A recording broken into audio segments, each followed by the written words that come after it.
Creo que algunos de nosotros quizás recuerden que nosotros cerramos el mensaje del domingo anterior con Romanos 3:20. Y dijimos en esa ocasión que Pablo estaba cerrando su larga exposición acerca de la ruina moral de la raza humana que él había comenzado a exponer en Romanos 1:18. Y Pablo usó 64 versículos para explicar con lujos de detalle cuán afectada quedó la raza humana después de la caída de Adán y Eva. Creo que también probablemente recuerden, porque lo dije más de una vez, que cuando Adán y Eva cayeron, con esa caída, todas las facultades del ser humano quedaron afectadas. Y cuando digo todas las facultades, eso incluyó, pero no se resume o no se limita, es la palabra, a lo que voy a mencionar, pero incluyó su mente, su corazón, su voluntad, sus emociones, sus sentimientos, su capacidad para evaluar la realidad, su deseo o su no deseo por la verdad y su inclinación y predilección por la mentira. Todo eso forma parte de la naturaleza humana a partir de Génesis 3, donde leemos acerca de la caída.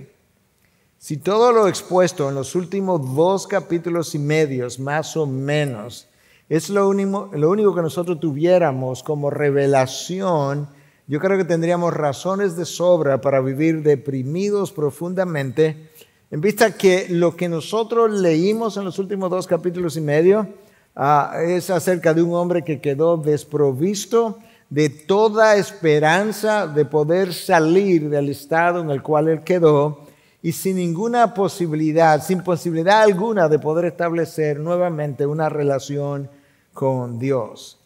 Y ese argumento que Pablo inició en Romanos 1:18 comenzó con estas palabras: porque la ira de Dios se revela desde el cielo contra toda impiedad e injusticia de los hombres, que con injusticia restringen la verdad. Esa frase, la ira de Dios, con la que comienza el argumento, yo no quiero que la olvides porque vamos a regresar hacia el final a esa frase con la que Pablo inició el argumento en 1:19. Y luego, cuando él estaba cerrando ese argumento acerca de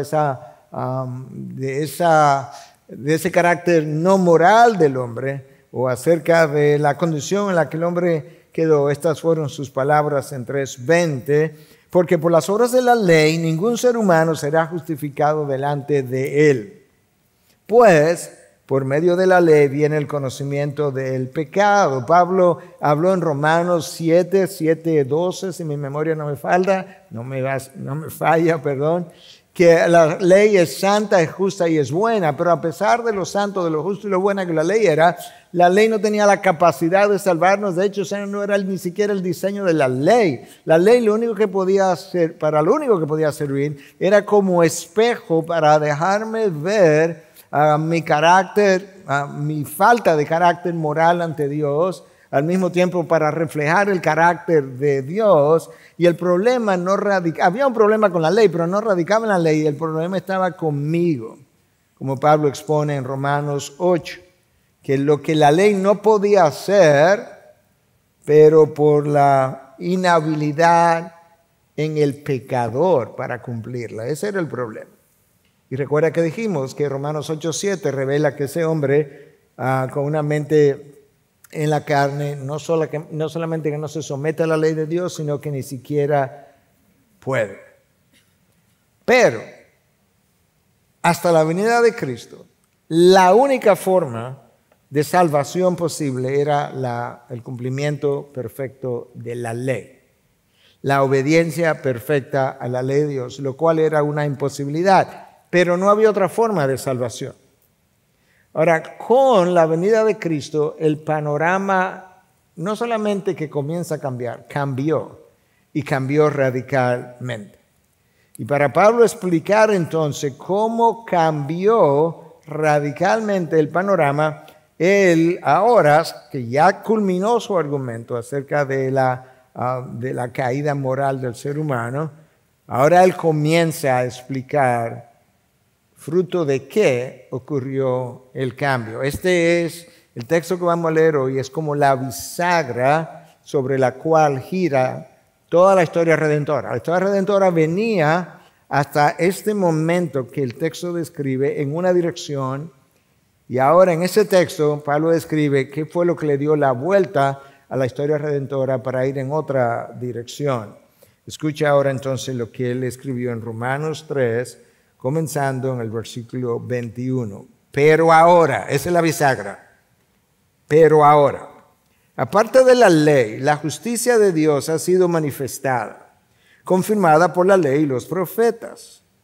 Esta justicia de Dios por medio de la fe en Jesucristo es para todos los que creen, porque no hay distinción por cuanto todos pecaron y no alcanzan la gloria de Dios.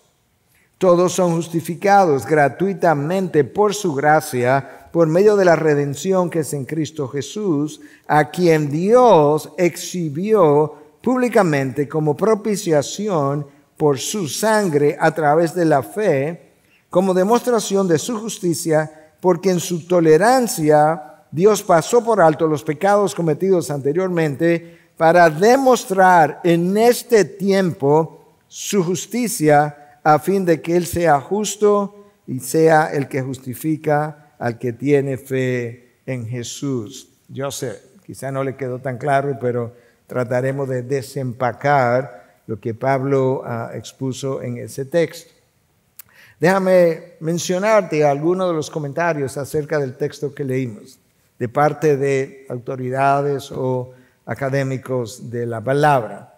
Leon Morris dice que posiblemente ese párrafo sea el más importante que se haya escrito jamás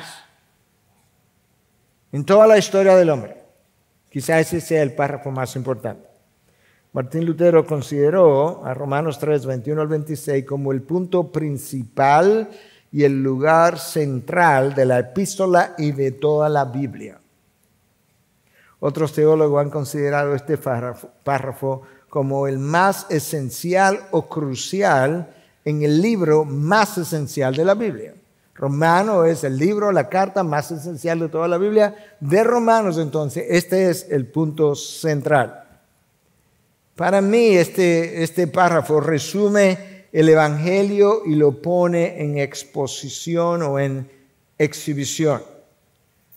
Sin lugar a dudas, yo creo que el texto de hoy es el eje, no solamente sobre el cual gira la carta de Romanos, es el eje sobre el cual gira toda la Biblia. Si tú te imaginas la historia redentora como una montaña y te imaginas que de este lado, en esta ladera de mi mano izquierda, o mi brazo izquierdo, está el Antiguo Testamento, y en esta ladera de la montaña, con mi brazo derecho, está el Nuevo Testamento. La punta de esa montaña, el punto más alto, es el ápex, es la cumbre de toda la historia redentora revelada en ese texto. Si nosotros no entendemos ese texto, será muy difícil entender el resto de la Biblia, literalmente hablando.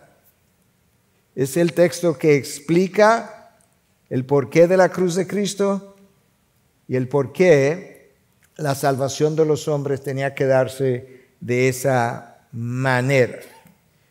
Y por esa razón yo titulé mi mensaje para el día de hoy, El Evangelio en despliegue. Es como si el Evangelio hubiese estado escrito en un rollo de esos rollos de la antigüedad, y que lo hubiesen abierto y lo hubiesen puesto sobre los cielos, y que todo el mundo pudiera mirar hacia arriba y leer en qué consiste el Evangelio. De manera que, habiendo dicho eso, y a manera de introducción lo hicimos, yo quisiera comenzar con el texto mismo. El texto comienza con la frase, pero ahora.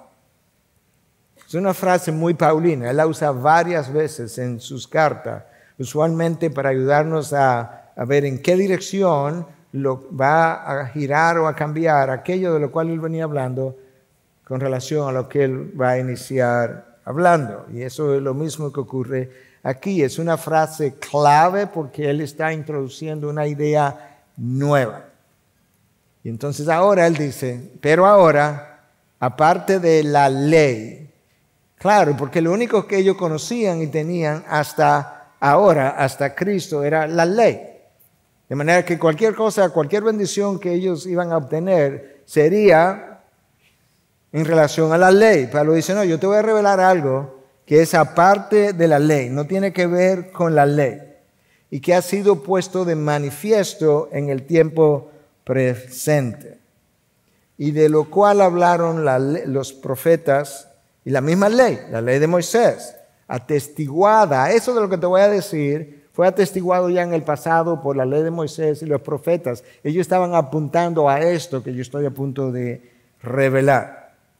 Si tú sigues leyendo, tú descubres que Pablo no solamente nos está brindando una nueva información, nos está brindando una esperanza que hasta ahora no había salido en el libro de Romanos. Es una nueva esperanza que la humanidad cobra a partir de esto que este texto revela. Y entonces ahora Pablo dice algo como esto, que la justicia de Dios ha sido revelada. La palabra traducida como justicia es una palabra griega, dikaiosuné, un tanto compleja para nosotros, en español hasta para pronunciarla. Es una palabra que se relaciona con dos realidades distintas. Hace referencia, por un lado, al carácter moral perfectamente santo de nuestro Dios. Ese carácter perfectamente santo, sin mancha, sin pecado, es el que se requiere para entrar en gloria. De manera que Pablo está diciendo, yo te voy a decir algo, con el carácter que ustedes tienen, se pueden pasar la eternidad haciendo buenas obras y ustedes no van a entrar. Pero ahora, aparte de la ley, ese carácter moral de Dios que tú necesitas ha sido revelado. La pregunta sería, ¿cómo adquiero ese carácter? Vamos a llegar ahí, no vaya muy rápido. Yo no sé si tú prestas tanta atención como yo presto cuando canto, pero nosotros cantamos una canción que tenía una línea que decía, ¿qué rectitud tú revelaste? De eso que Pablo está hablando. Esa rectitud es la justicia de Dios. La palabra en español como que no podemos apreciar eso tanto porque uno piensa justicia y se va a las cortes inmediatamente, pero la palabra justicia, si tú estuvieras leyéndolo en inglés para no ir ni siquiera al griego, que es más complejo para nosotros, es righteousness, la rectitud moral de Dios absoluta, perfecta. Cantamos eso. ¿Qué rectitud tú has revelado? Pablo dice, la justicia de Dios ha sido ahora manifestada, lo mismo que cantamos. ¿Cómo se quiere? Llegaremos ahí. Por otro lado, la palabra en griego está relacionada también a un estado en la que tú puedes estar. Y ese estado es el estado de ser declarado justo sin ser justo. La pregunta es, la pregunta de Job en el capítulo 9:2 del libro que lleva su nombre. ¿Cómo puede ser un hombre declarado justo delante de Dios? Y esas dos preguntas, ¿cómo adquiero el carácter de Dios para entrar al reino de los cielos? ¿Y cómo puede un hombre ser declarado justo delante de Dios? Están respondidas en los versículos 21 y 22 y siguientes. De manera que para ayudarte a entender lo que Pablo está diciendo, te voy a leer esos dos versículos otra vez, pero en otra versión, la Nueva Traducción Viviente.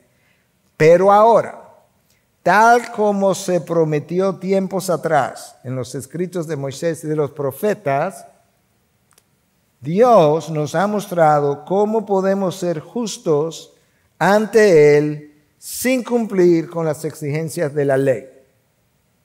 Dios nos hace justos a sus ojos, ahí está la declaración de ser justo. Dios nos hace justos a sus ojos cuando ponemos nuestra fe en Jesucristo. Y eso es verdad para todo el que cree, sea quien fuera. Ahora entendemos quizás un poco mejor. Cristo inicia un nuevo plan, pero ahora que lo ha puesto en marcha, que no estaba presente con anterioridad, pero la revelación anterior apuntó a ese tiempo. La ley era incapaz de salvar a los pecadores, como ya dijimos, pero resulta que aunque la ley era incapaz de salvar a los pecadores, ahora, aparte de la ley, porque la ley no nos podía salvar, sí yo puedo encontrar salvación. Y es lo que Pablo quiere que podamos entender y que pueda entender de qué manera un hombre puede ser declarado justo delante de Dios. Ahora, si yo no pongo mi confianza en Cristo, que es lo que el versículo 22 me dice, lo único que me queda es la ley y por tanto la condenación, porque eso es lo único que la ley puede hacer. Me mide y me condena. Pero ahora tengo parte de la revelación. Para encontrar salvación no lo hago a través de la ley. Número 1. Número 2, para encontrar salvación requiero el carácter moral de Dios, la justicia de Dios. Y eso ha sido ahora revelado. Y lo que ha sido revelado no es solamente eso, sino cómo lo obtengo. Y es por medio, versículo 22, de la fe en Cristo Jesús. Pero ahora tengo otra enseñanza al final del versículo 22 que me dice que esa salvación, así explicada, está disponible para todos los que creen porque no hay distinción. En otras palabras, la salvación está disponible para gente de todo pueblo, nación, lengua, raza, en cada continente. Pero ya eso era algo a lo que Pablo había aludido al principio de la carta a los romanos en 1:16, cuando él dice, no me avergüenzo del evangelio, pues es el poder de Dios para la salvación de todo el que cree tempranamente, del judío primeramente y también del griego. Pablo había dicho exactamente la misma cosa con otras palabras. Ahora en 3:22 él dice que esa salvación está disponible por fe para todos los que creen, porque no hay distinción. En 1:16 dijo que era por medio de la fe, o para todo el que cree, tanto del judío como del griego. Cuando Pablo le escribió a los Gálatas, que quizás haya sido la carta el documento más temprano del Nuevo Testamento, algunos piensan que Santiago es el documento más temprano y Gálatas el segundo, pero es una de las cartas bien tempranas que Pablo escribió. Oye lo que él dice a los Gálatas en 2:16. Sin embargo, sabiendo que el hombre no es justificado por las obras de la ley, ya le había explicado esto a otros seguidores, sino mediante la fe en Cristo Jesús, también nosotros hemos creído en Cristo Jesús para que seamos justificados, ahora vamos a hablar de eso en un momento, por la fe en Cristo y no por las obras de la ley, puesto que por las obras de la ley nadie será justificado. Entonces la oferta es para todos, sin distinción. ¿Y por qué para todos? Versículo 23. Por cuanto todos pecaron y no alcanzan la gloria de Dios. Cuando Dios creó a Adán y Eva, los creó a su imagen y semejanza, sin pecado. Ellos no eran una extensión de Él, pero era un reflejo de lo que Él era. De manera que había cierta gloria en ellos. Eso se perdió. Con el pecado manchó la gloria de Dios en la imagen de Dios que ellos portaban. Ellos no eran, Adán y Eva antes de pecar, no eran la fuente de gloria, pero tenían un reflejo de la gloria de Dios. Pero a partir de la caída, ellos dos y sus descendientes éramos incapaces de reflejar la gloria que Dios quiso en un momento dado que sí reflejaran. De hecho, 2 Corintios 3:18 dice que nosotros estamos siendo transformados de un grado de gloria en otro. Claro, porque es que la gloria como Dios le permitió a ellos participar en ella y reflejar, se perdió. Entonces, ¿cómo quedamos? En vez de ser hijos de Dios, que Adán y Eva sí lo fueron inicialmente, mira cómo Pablo dice que quedamos. Como hijos que por naturaleza, personas que por naturaleza somos hijos de ira. Eso es Efesios 2:3. O hijos de desobediencia en Efesios 5:6. Y ahora en vez de ser luz en el Señor, pasamos a ser tinieblas en el mundo, de lo cual Pablo habla en 5:8 del libro de la carta a los Efesios. En vez de ser personas libres, Adán y Eva eran libres, su voluntad era libre, no tenían una esclavitud al pecado. En vez de ser personas libres y sin pecado, quedamos como personas esclavas del pecado. En vez de ser personas que crecen, se multiplican y florecen en la tierra, pasamos a destruirnos a nosotros mismos y a destruir la tierra donde nos habían colocado. ¿Y cuál fue la razón de todo eso? Versículo 23, por cuanto todos pecaron y no alcanzan la gloria de Dios. En ese punto, a mí me gusta más la traducción de la Reina Valera de 1960, que dice que fuimos destituidos de la gloria de Dios. Teníamos la gloria de Dios y caímos. Fuimos destituidos de la gloria de Dios. Porque la otra traducción es como que nosotros podíamos alcanzar la gloria, pero no pudimos, nos quedamos cortos, ¿no? Esta nos deja ver que fuimos destituidos. Y el hombre redimido todavía permanece en esa condición. Entonces, ya sé que el hombre quedó en una condición de condenación, todos pecaron. Ya sé que el hombre no puede ser salvo por las obras de la ley.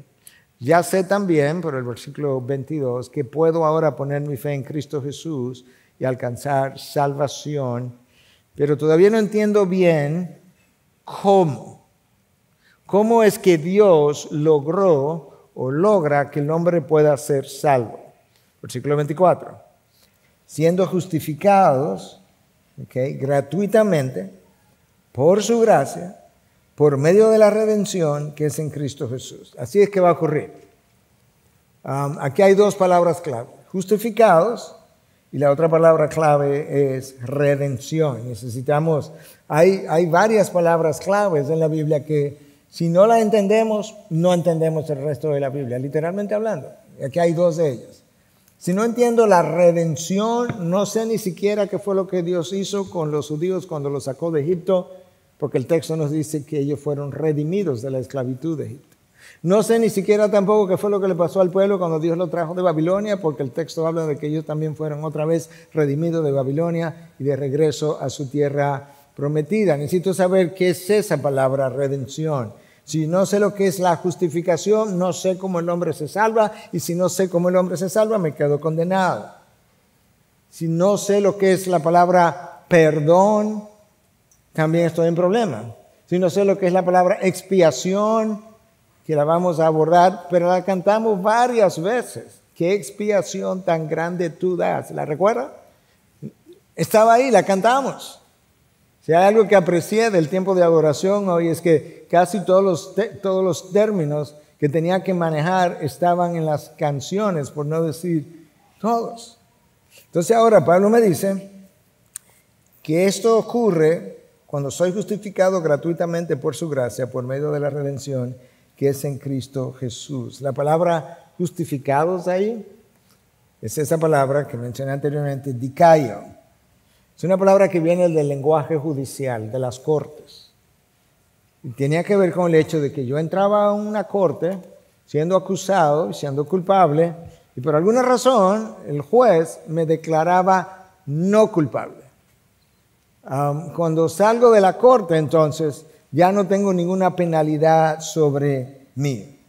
Pablo me está diciendo que, como miembro de la raza humana, yo y todo el resto de la raza humana era considerada culpable delante del Tribunal Supremo de los cielos. La Suprema Corte Celestial declaró que Adán y Eva y todos sus descendientes eran culpables ante el juez. Y ahora Dios tiene que ver de qué forma Él va a iniciar un plan que permita que su justicia sea reivindicada, pero que al mismo tiempo Dios muestre que Él es un Dios justo. Y esa forma de lograrlo, Pablo está diciendo que se puede lograr. Tú puedes lograr esa salvación que requiere entonces el carácter moral de Dios, pero se requiere de una sola manera, y es creyendo, poniendo tu fe en Cristo. Si tú avanzas en Romanos 4:3, vas a leer que Abraham creyó, ahí está la fe, a Dios, creyó a Dios y le fue contado por justicia. No obras, la fe. Le fue contado como carácter moral para entrar al reino de los cielos. Recuerda la palabra justicia, righteousness, rectitud. Tú encuentras lo mismo en Gálatas 3:6, que Abraham creyó a Dios y le fue contado por justicia. Tú encuentras lo mismo en Santiago 2:23. Entonces nuestro juez, ahora, cuando pone la confianza, la fe en Cristo, nos declara no culpable a pesar de nuestra culpabilidad. No eres inocente. No, tú eres culpable. Lo que ha pasado es que alguien ha pagado por tu culpabilidad. Bueno, pero yo no hice absolutamente nada para que me declararan no culpable. No, no hiciste nada. Para que Dios te declarara justo, no hiciste nada. Escucha, versículo 24 otra vez. Siendo justificado gratuitamente por su gracia. Fue gratuita. Aquí está esto dicho dos veces. Por su gracia, lo que implica que no contribuí con nada. Y la palabra gratuitamente me lo subraya, me lo enfatiza. A ningún pecador su salvación le ha costado nada. Ahora, eso no quiere decir que a nadie le costó nada. No, porque al Redentor le costó todo. Le costó su vida, le costó su sangre. Le costó un pago muy alto. Él pagó para que yo fuera liberado y por tanto ahora su pago hizo posible mi salvación, que a mí no me costó nada, pero a él le costó todo. En esencia, lo que estamos explicando ahora fue la controversia clave central, número 1, del movimiento de la Reforma Protestante. Martín Lutero había sido enseñado la necesidad de buenas obras para alcanzar salvación. Pero él, por más que oraba, por más que leía la Biblia, por más que ayunaba, 2 y 3 horas de confesión al día, él se sentía culpable. Hasta que su supervisor lo envió a estudiar el libro de Salmos y el libro de Romanos, y de repente él comienza a descubrir los textos que estamos estudiando, y él descubre que la salvación es por fe, es por gracia por medio de la fe. Pero Roma insistía e insiste que la salvación requiere de las obras. Ahora, recuerda algo, Roma no ha dicho nunca que la salvación es por obras. No, eso ellos no lo han dicho. Ellos han dicho que es por gracia más la contribución de mis obras. Y Lutero decía que no, que eso violentaba el espíritu del evangelio explicado por el apóstol Pablo. De manera que la salvación era por gracia solamente, por medio de la fe solamente, en Cristo solamente. Porque nuestras obras no pueden contribuir porque todas están contaminadas por el pecado. Recuerda que el pecado contaminó todas las facultades del hombre. Y simplemente la gracia de Dios dada en la persona de Cristo. Déjame leerte el versículo 24 otra vez para que veamos algo más. Siendo justificados gratuitamente por su gracia, por medio de la redención. Esa es otra palabra clave.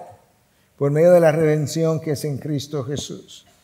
Esa palabra ahora no viene de las cortes judiciales, viene del mercado. Y específicamente del mercado de los esclavos, donde tú ibas, pagaba un precio, te podía o llevar a ese esclavo o pagaba un precio para dejarlo en libertad. Y entonces tú habías redimido a ese esclavo. Dios, por así decirlo, fue al mercado de esclavos, pero del pecado. Y ahí entonces pagó con la sangre de su hijo el precio de mi libertad, y cuando ese hijo ofreció su sangre, Dios me dejó en libertad. De manera que el evangelio me brinda esperanza, pero es una esperanza que no depende de mí ni de mi obrar, sino de la obra del mismo Dios, en la persona de su hijo. De la misma manera que el pecado nos afectó a todos, de esa misma manera, cuando tú vienes a Cristo, el carácter moral de Cristo, la justicia de Dios, el carácter santo y perfecto de Cristo es alcanzable para todos sin distinción, para todos los que creen. Entonces no hay distinción en cuanto a lo que es la condenación de los hombres, pero tampoco hay distinción en cuanto a cómo yo adquiero la salvación. Eso es verdad para la gente del Antiguo Testamento como para la gente del Nuevo Testamento. No hay dos formas de salvación, una en el Antiguo Pacto y otra en el Nuevo Pacto. No hay una sola forma de salvación. Y ahora En un momento explico cómo se salvó la gente del Antiguo Testamento. Pero la realidad es que cuando Cristo fue a la cruz, Pablo dice en 2 Corintios 5:21, aquel que no conoció pecado fue hecho pecado por nosotros, para que fuéramos hechos, ahí viene la palabra, justicia de Dios en él, para que fuéramos hechos perfectamente justos, sin serlo, declarado justo perfectamente, sin serlos delante de él. Y eso lo hace Dios. Esa es la justificación. La justificación no es futura, ya ocurrió. Cristo no me hizo justificable en la cruz, me hizo justificado en la cruz, y lo que quedaba por verse es la historia futura de Miguel. Ahora entiendes mejor por qué Pablo le dice a los Efesios en 2, 8 y 9, porque por gracia ustedes han sido salvados. Por gracia, no costo. A ti. ¿Cómo, Pablo? Estamos en Efesios, no en Romanos. Por medio de la fe. Tú ves como la palabra interpreta la palabra. Y esto, ¿qué es esto? La fe. Y esto no procede de ustedes, sino que es don de Dios. No por obras, para que nadie se gloríe. O sea, que la fe que yo deposito en Cristo, ni eso es mío. Y esto no es de vosotros. Esto no procede de ustedes, sino que es don de Dios. No por obras. No, ya hablamos, porque las obras eran incapaces de hacerlo, pero Pablo me agrega aquí. Si fuera por obra tendría algo de qué gloriarte, pero no por obras. No importa cuántas hagas, nos quedamos cortos todavía de la justicia perfecta de Dios. Entonces ahora tenemos una mejor idea. Ahora, ¿qué fue lo que pasó que mi fe depositada en Cristo tiene una dimensión tan extraordinaria que es capaz de salvarme a mí y a millones de personas? Bueno, está en Romanos 3, 25 y 26 explicado. Escucha, hablando de Jesús, a quien Dios, Padre, exhibió públicamente, en la cruz obviamente, como propiciación por su sangre a través de la fe, como demostración de su justicia. Porque en su tolerancia Dios pasó por alto los pecados cometidos anteriormente, para demostrar en este tiempo su justicia, a fin de que Él sea justo y sea el que justifica al que tiene fe en Jesús. ¿Ok? Entonces aquí es lo que Pablo me está tratando de explicar. A Dios, Padre, le pidió al Hijo que fuera a la cruz. De manera que quien está demandando que en la cruz ocurra algo para que su justicia sea cumplida es Dios mismo. Se lo pide al Hijo, el Hijo acepta y Dios Padre exhibió públicamente a su Hijo. Pero ¿para qué lo exhibió? Bueno, el texto dice como propiciación. ¿Qué quiere decir eso? Bueno, esa palabra es un poco compleja también, pero tiene dos usos principales. Número uno, hay un uso que tiene que ver con el perdón de pecados o la expiación de pecados. Nosotros cantamos de eso también. ¿Qué expiación? No recuerdo qué sigue, has provisto. ¿Qué expiación tú has provisto para el perdón de mis pecados? ¿Cómo? Por medio de la sangre. El término equivalente en hebreo se refería precisamente a eso, al perdón de pecados por medio de la sangre. Déjame hacer un paréntesis. Si tú regresas al Antiguo Testamento, vas a encontrar que Dios mencionó que una vez al año, en el día de la expiación de pecados para todo el pueblo, el sumo sacerdote entraría al lugar santo solamente ese día. Ese lugar estaba cerrado, tenía una cortina, solamente ese día, para ofrecer sacrificio para el perdón de los pecados de la nación, de todo el pueblo. No sé si recuerdas cómo eso ocurría. Él ofrecía el sacrificio, tomaba la sangre de los corderos y de los machos cabríos, entraba al lugar santo y tomaba esa sangre y la echaba, la aplicaba sobre el propiciatorio, que era la parte superior del arca, la tapa del arca, la cubierta del arca, lo que en inglés llaman the mercy seat, que sería el asiento de la misericordia, pero en español ha sido traducido como propiciatoria en Hebreos 9:5. Cuando Cristo viene, Él es ahora el verdadero Cordero de Dios que quita el pecado del mundo. Porque la sangre de los corderos anteriores, el texto de Hebreos dice que no era capaz de quitar la culpa del pecador. Simplemente la posponía en espera del verdadero Cordero de Dios. Cuando ese Cordero aparece, ahora Él toma su sangre y no la aplica sobre la cobertura del arca, sino que la aplica, por así decirlo, sobre la cruz de Cristo, su cruz. Y no solamente eso, no lo hace detrás de un velo a escondida de todo el mundo, que solamente el sumo sacerdote lo podía ver. No, Él lo hizo a la luz de todo el mundo. Fue expuesto públicamente. De ahí la frase, que Dios lo expuso públicamente. Y la sangre fue aplicada entonces para el perdón de nuestros pecados, a diferencia de como ocurría en el Antiguo Testamento. En este caso, prefiero la traducción Reina Valera del 2015, no del 60, que habla de que Dios expuso a Jesús como expiación por la fe en su sangre, para el perdón de pecados. Entonces, la palabra propiciación, en primer lugar, tiene que ver con el perdón de mis pecados. Dios lo expuso para que mis pecados fueran perdonados. Pero la palabra tenía una segunda aplicación. O tiene. La palabra propiciación en el mundo pagano, en la antigüedad, era usada para referirse a aplacar la ira de un Dios, de una divinidad. Pablo usa ahora la palabra para ayudarnos a entender que Dios verdaderamente estaba irado contra el pecado.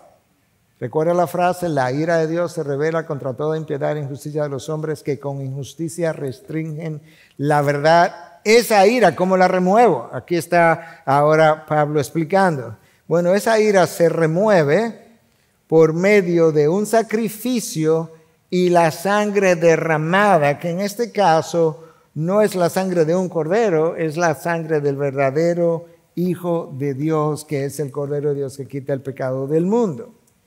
Mira si es así, que cuando Juan escribe su evangelio en 3:36 dice que el que no obedece al Hijo no verá la vida, sino que la ira de Dios permanece sobre él.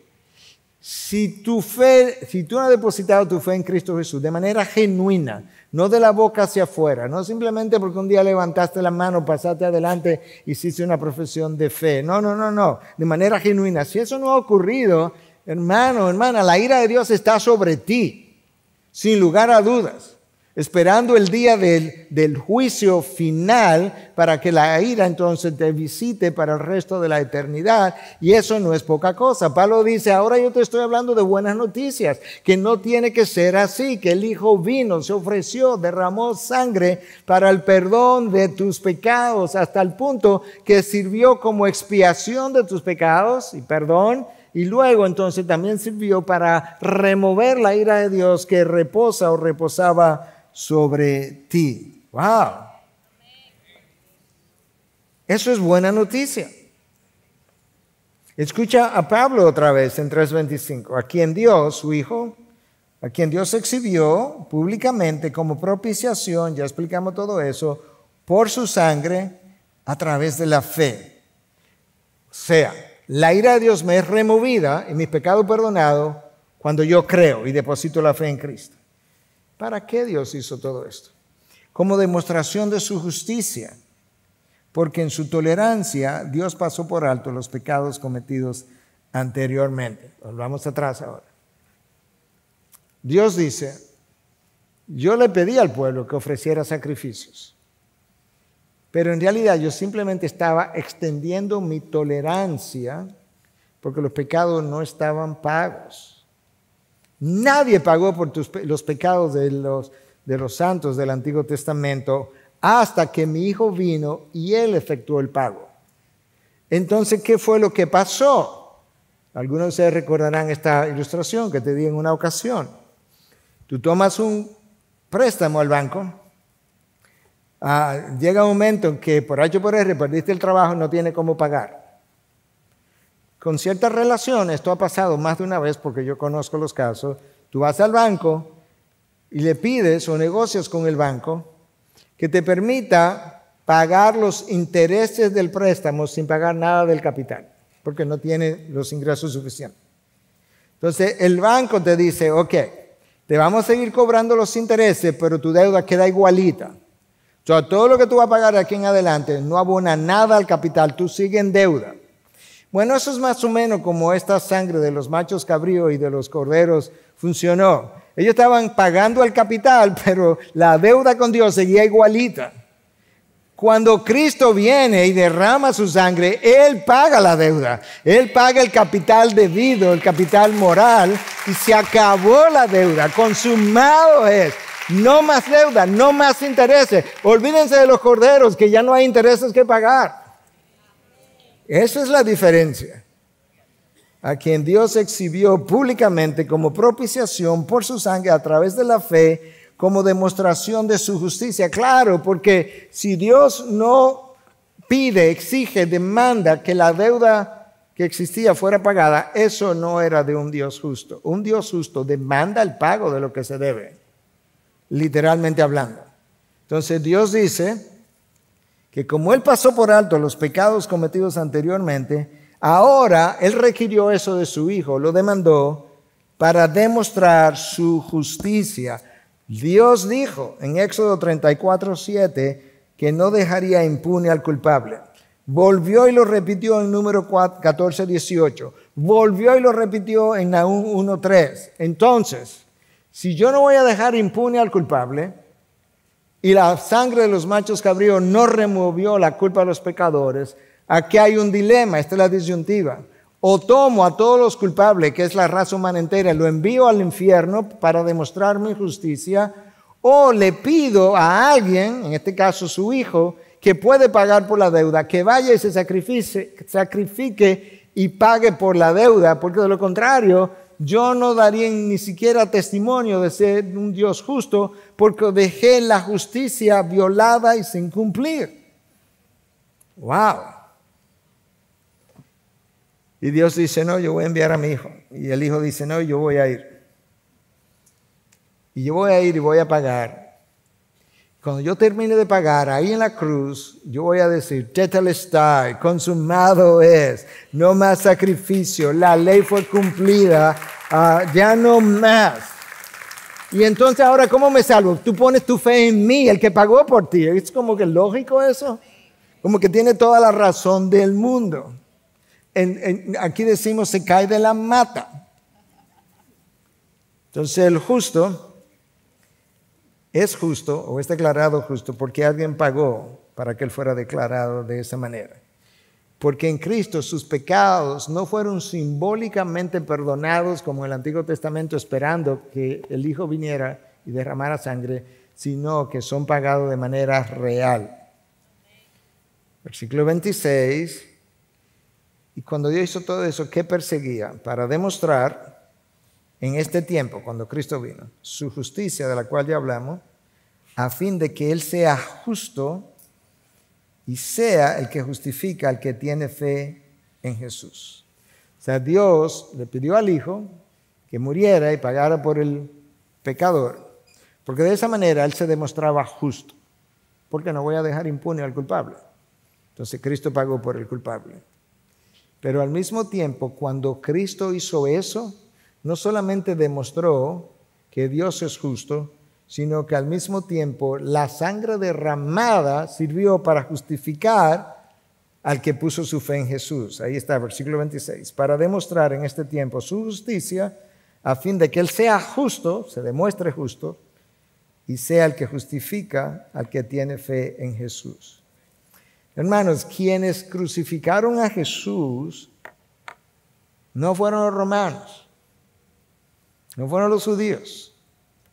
Aquellos que viven condenando a los judíos porque ellos crucificaron a Jesús, déjense de eso, que la Biblia no revela eso. Dios Padre exhibió a su Hijo públicamente para que quede claro que Él es un Dios justo y al mismo tiempo que la muerte de su Hijo con su sangre le permitiera justificar al pecador, declararlo justo sin serlo. Los romanos, los judíos, Herodes, Pilato fueron la causa instrumental, como el instrumento por medio del cual se llevó a cabo este sacrificio. Pero la causa final, la verdadera causa, es Dios Padre. Dios Padre es quien demanda la cruz. Hasta el año 1000 más o menos, la teoría predominante era que Cristo hizo un pago y se lo hizo a Satanás. A Satanás. Esa era la teoría predominante. Hasta que Anselmo viene y dice, ustedes se están volviendo locos. El pago lo hizo el Hijo al Padre, que era quien demandaba que su justicia fuera cumplida. El Padre es la causa final de la cruz de Cristo. Hechos 4. En Jerusalén se reunieron los judíos, los romanos, Herodes, Pilatos, los gentiles, conspiraron y llevaron a cabo la crucifixión de Cristo que Dios había, para llevar a cabo todo cuanto Dios había previamente, desde la eternidad pasada, predeterminado. Dios es la causa. Y entonces, cuando Dios hace eso y exhibe a su Hijo para el perdón de nuestros pecados, era la perfección moral del carácter de Dios que requería que eso ocurriera para satisfacer su justicia, para reivindicar su ley, para honrar su santidad y proclamar su gloria. ¿Es cómo es? El carácter moral de Dios demandó que su Hijo muriera para perdón de los pecados, porque de esa manera yo reivindico la ley, satisfago la justicia de la ley, honro mi santidad que había sido pisoteada por cientos de años y al mismo tiempo dejo ver mi gloria. Dios en su bondad decidió no condenarnos a nosotros, sino condenar a su Hijo. Ahora, en los pocos minutos que me quedan y a manera de aplicación, si eso es verdad y lo es, la pregunta es, después que tú ves el evangelio así desplegado, ¿cómo es que tú y yo vamos a vivir? Porque si tú analizas el texto que leímos, está en otros textos también, pero si tú analizas el texto que leímos, ahí hay en el texto una humillación de parte del Hijo que se encarna y se hace hombre. Hay un componente de sacrificio de parte de la segunda persona de la Trinidad que muere en tu lugar. Entonces hay una humillación, hay un sacrificio, hay una dosis de gracia sobre gracia de parte de Jesús que se ofrece por pecadores que no merecían nada de salvación ni nada de perdón. Él absorbe tu culpa.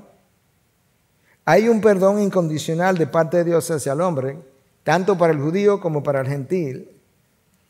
Y yo menciono todo eso porque si realmente yo creí el evangelio, entendí el evangelio como te lo acabo de explicar, entonces una vida impactada por ese evangelio tiene que ser una vida que luzca radicalmente diferente a como el hombre luce, el hombre que no conoce a Dios luce. Debe ser un hombre que reconoce su bancarrota espiritual y que no tiene mérito alguno y por tanto él nunca se va a ver como superior al otro.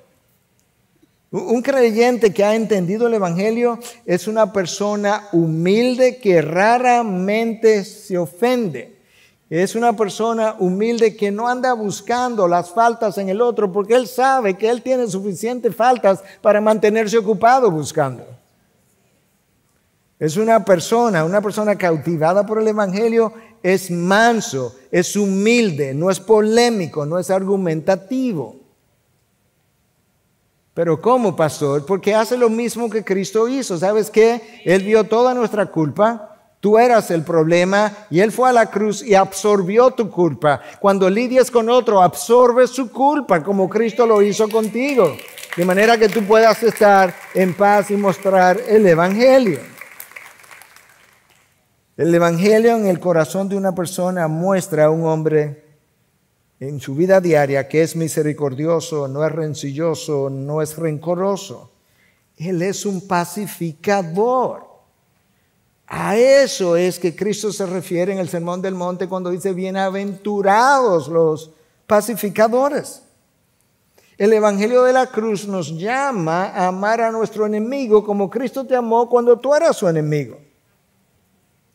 Hermano, si tú reconoces que eres una persona destituida de su gloria, que no tiene mérito alguno, el orgullo en ti y en mí no tiene razón de ser. Nuestras discusiones en los hogares, nuestras diferencias y divisiones, nuestras irreconciliaciones en el cuerpo de Cristo no tienen sentido al pie de la cruz. Sobre todo cuando estamos hablando entre hermanos. Entonces, si una persona dice creer el Evangelio, se supone que su vida no se caracteriza por la práctica del pecado. Déjame decir eso otra vez. Yo no he dicho que esa persona no peca. No, lo que yo he dicho es que su vida no se caracteriza por una práctica continua de pecado y deshonra al mensaje que acabo de explicar, que tiene que ver con la cruz de Cristo. Ahora, si esa persona dice creer el Evangelio y realmente no vive de acuerdo y a la altura del Evangelio, hay varias posibilidades. Posibilidad número 1, realmente no es cristiano. Dice, pero no lo es. El Espíritu de Dios no mora en él. Posibilidad número 2. Él entendió el Evangelio, pero a él no le preocupa si deshonra la sangre del Hijo y pisotea la sangre del pacto para usar el vocabulario de Cristo Jesús, o mejor dicho, el vocabulario del autor de Hebreos en referencia a la cruz de Cristo. Posibilidad número 3. La persona cree que la salvación es por gracia y que él puede contar con esa gracia y seguir viviendo en pecado, que cada vez que él peque, como es por gracia, yo voy y me confieso esta noche y punto, se acabó, y al otro día vuelvo de nuevo y vuelvo y peco y vuelvo, como que voy y gasto y hago un depósito en el banco. Pero ninguna de esas personas refleja el impacto del Evangelio, por lo menos del mensaje del Evangelio, como fue explicado en el día de hoy. Pastor, no me quedó completamente claro el mensaje del Evangelio. Bueno, déjame resumírtelo ahora para traer esto a conclusión. Número 1, el hombre pecó. Cuando pecó quedó destituido. No es simplemente que no alcanzó la gloria de Dios. No, él estaba en gloria y quedó destituido de la gloria de Dios y quedó imposibilitado de cumplir las obras de la ley, pero hasta el momento en que Cristo viene no había otra forma de salvación y la única que había, él no la podía cumplir, era imposible. De manera que la condenación eterna era su único destino. Dios ahora, en su bondad, fue movido por su misericordia, ni siquiera por tu perdición, porque tú te la merecías, por su misericordia. Y le extendió gracia a ese hombre y por medio de la gracia le hizo nacer de nuevo. Eso es lo primero que ocurre. Quizás te sorprenda. Después que nace de nuevo, ese hombre nuevo ahora tiene ojos nuevos, un nuevo entendimiento y una voluntad libertada del pecado. Y esa voluntad que ha sido libertada del pecado es la que ahora él puede depositar en la persona de Jesús, en su vida, en su muerte y su resurrección, como el redentor de su vida.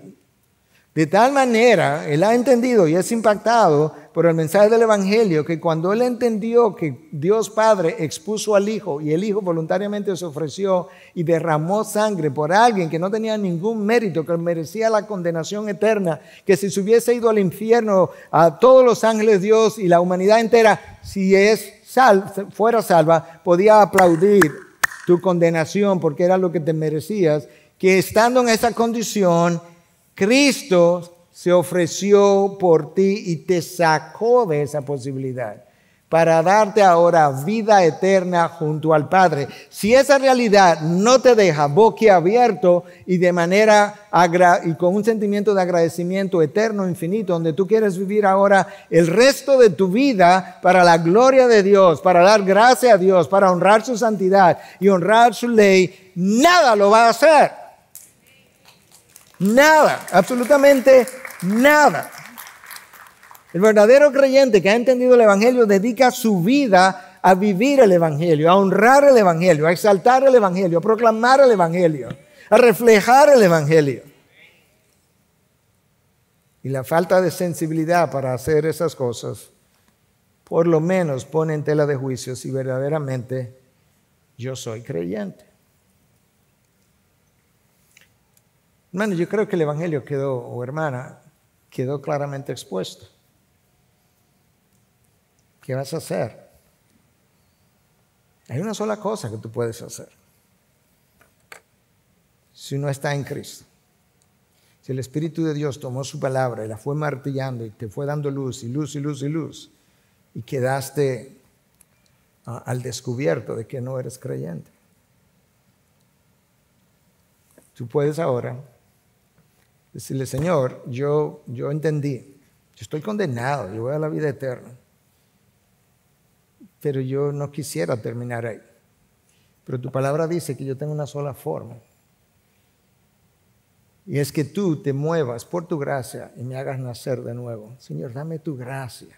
Hazme nacer de nuevo para que yo tenga la posibilidad de creer, poner mi fe en Cristo Jesús. De forma tal que yo pueda quedar declarado justo, aunque yo sé que no lo soy.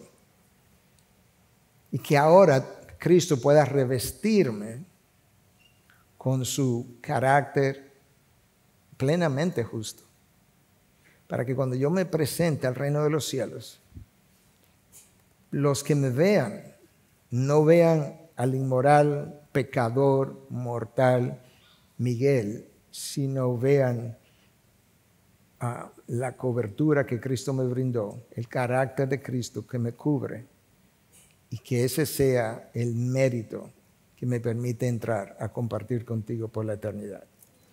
Yo entiendo, Dios, que mi justicia, mi carácter moral, para entrar, no es intrínsecamente justo ni santo, es extrínsecamente. Me lo dan de afuera y me lo da Cristo Jesús. Si este es tu deseo, yo quiero orar contigo. Creo que expliqué de qué manera oraríamos. Y si realmente está fuera del reino, el Espíritu Santo te ha dado convicción, no un emocionalismo, sino convicción de pecado. Y tú has entendido que en la cruz Cristo tomó tu pecado y desde la cruz Cristo te otorga su justicia y que ese tremendo, profundo, perfecto, extraordinario intercambio es lo que ha ocurrido y que es ahí donde ocurre tu justificación ante Dios. Ahí donde estás, yo quisiera que tú oraras, te voy a guiar en la oración, te puedes levantar, te quedas ahí mismo, no vas a pasar a ningún lado, no vas a hacer nada que no sea en tus palabras, orarle a Dios para obtener o pedirle que por gracia te dé su salvación. Ahí donde estás, simplemente dile, Señor, gracias por abrir mis ojos, abrir mi entendimiento y dejarme ver todo lo que tu Hijo hizo a mi favor, al favor de cada uno de los pecadores de la humanidad, para sacarlo del camino de la condenación hacia donde íbamos y traernos al camino de la salvación. Señor, yo sé que soy un hombre o una mujer pecadora, tú ahí pones en tus propias palabras. Preséntale tus pecados al Señor, Él los conoce mejor que tú, mejor que yo, mejor que nadie. Y dile, Señor, perdóname esos pecados. Pequé muchas veces en ignorancia y otras veces aún sabiendo, pero esa era como mi condición y la condición de todo ser. Perdóname. Y yo sé que lo único que cuenta es tu gracia para ese perdón. Dame la fe para yo creer en ti, que tú verdaderamente, genuinamente, hoy me perdonas mis pecados. Me levanta la ira de Dios que pesaba sobre mí. Y permíteme ahora, por medio de tu Espíritu, que ha venido a morar en mí, a caminar una vida de obediencia, que se distinga del resto del mundo que vive en condenación, con la finalidad de que tú seas glorificado. Y te pido todo esto en Cristo Jesús. Su pueblo dice, amén, y nos ponemos de pie. Gracias por acceder a este recurso. Espero que haya sido de gran bendición para tu vida. Te sugiero que te suscribas a este canal de forma que tú puedas recibir notificación la próxima vez que hayamos subido un nuevo recurso que pueda servirte de instrucción y bendición.